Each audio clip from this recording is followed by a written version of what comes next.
நாட்டுல தமிழக முதல்வர் விஜய் அவர்கள் கொண்டு வந்த தீர்மானம் ஒருமனதாக நிறைவேற்றப்படுங்கிறது எல்லாரும் எதிர்பார்த்ததுதான். சட்டமன்றத்தில் பிரதித்துவம் இல்லாத கட்சிகளும் அந்த தீர்மானத்தை முழுக்க ஆதரிக்கக்கூடிய நிலைமையில தான் தமிழ்நாட்டில் இருக்கும். ஆனா இந்த முறை இந்த இதுல மேகதாது மேட்டர்ல கர்நாடகா ஒரு ஸ்டெப் ஏறி போயிருவாங்க.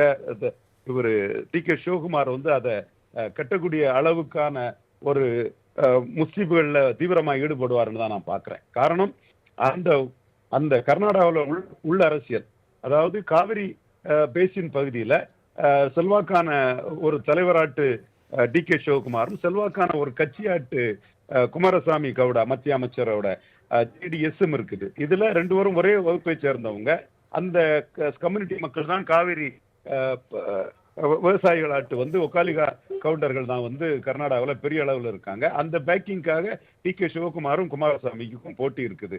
இந்த வகையில மேகதாது அணையை கட்டுனா அது அந்த கன்சால்டேஷன் முழுக்க தனக்கு கிடைக்கும்னு டி.கே. சிவகுமார் கருதுறாரு. அதை மையமா வச்சுதான் அவர் சித்தாராமையாவுக்கு எதிராட்டே முதலமைச்சரை மாத்திக்கிட்டு அதை ஒரு பவர் பொலிட்டிக்ஸ ராகுல் காந்தி டெல்லி தலைமைக்கு எதிராட்டே மைல்டா பண்ணி தான் அதை இவர் முதலமைச்சர் ஆயிருக்காரு. இப்ப முதலமைச்சரான சூழ்நிலையில அதை கட்ட வேண்டிய நிர்பந்தம் கர்நாடகாவில் உள்ள அரசியல் ரீதியாக அவருக்கு இருக்குது. இதுக்குள்ள அவர் முன்னெடுத்துட்டு போகும்போது தமிழகத்துல காங்கிரஸ் கட்சி தாவேகா அரசு கூட்டணி அரசா தான் இருக்காங்க.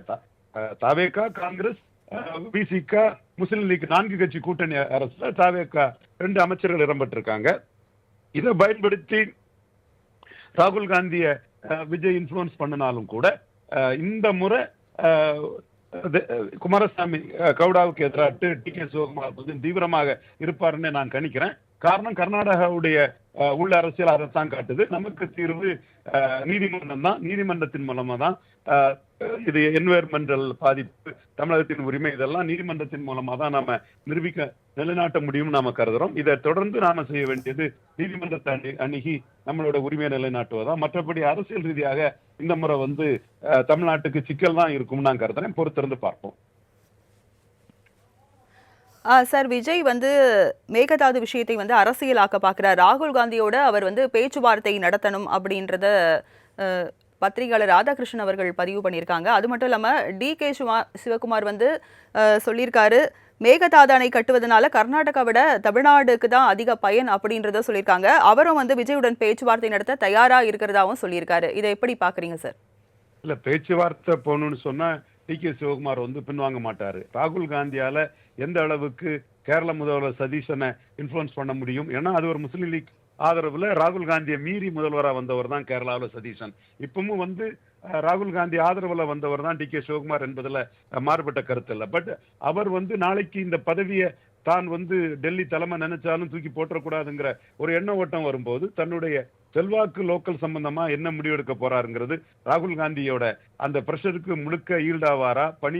தேவராஜ் அரசு போன்றவங்க எல்லாம் கர்நாடக அரசியல் வரலாற்றுல இந்திரா காந்தி சொல்லியே கேட்காம தனியா நின்ன வரலாறுகள் எல்லாம் உண்டு. பங்காரப்பா நரசிம்மராவ் பிரமிஸ்ர சொல்லியே மீறி அவருக்கு எதிராக நின்ற வரலாறுகளும் உண்டு. சோ ராகுல் காந்தி நினைத்தால் அது காங்கிரஸ் அரசு இருக்கு, காங்கிரஸ் முதல்வர் இருக்குன்னு சொன்னா உடனே அங்க கர்நாடகாவை பொறுத்த அளவுல ஏற்றுக்கொள்வாங்கங்கிற இதை நம்ம முழுமையாக சொல்ல முடியாது. என்றாலும் ஆர்கே அவர்கள் தமிழ்நாட்டின் நலன் கருதி விஜய் செய்ய வேண்டிய ஒரு கருத்தாட்டு அவர் சொல்றது அவர் பார்வையில நல்லெண்ணத்தோட தான் ஆர்கே அந்த கருத்தை சொல்றாரு. பட் இது ஒரு அரசியல் சிக்கலை ஏற்படுத்தக்கூடிய ஒரு பிரச்சனையாக தான் இருக்கும். முந்தைய காலகட்டம் மாதிரி காவிரியில தண்ணி பிரச்சனை வரும்னு சொன்னா மழை பெஞ்சா தண்ணி வந்துடும். மழை இல்லைன்னா என்னதான் நம்ம இது பண்ணாலும் கர்நாடகா தமிழர்கள் மத்தியில ஒரு மோதல் கலவரம் தான் வருமே தவிர தண்ணி வராது. மழை எப்போ பெய்தாலும் தேவைக்கு அதிகமாட்டு தண்ணியே வரும். இதுதான் கர்நாடகா பிரச்சனையில வெளிப்படையா நம்ம யதார்த்தமா சொல்லணும்னா காலங்காலமா நடந்துட்டு இருக்கு. இப்போ அணை கட்டக்கூடிய பிரச்சனைங்கிறது ஒரு அரசியல் பிரச்சனையா பெங்களூரு ஓல்டு மைசூர் ஏரியாவுக்குள்ள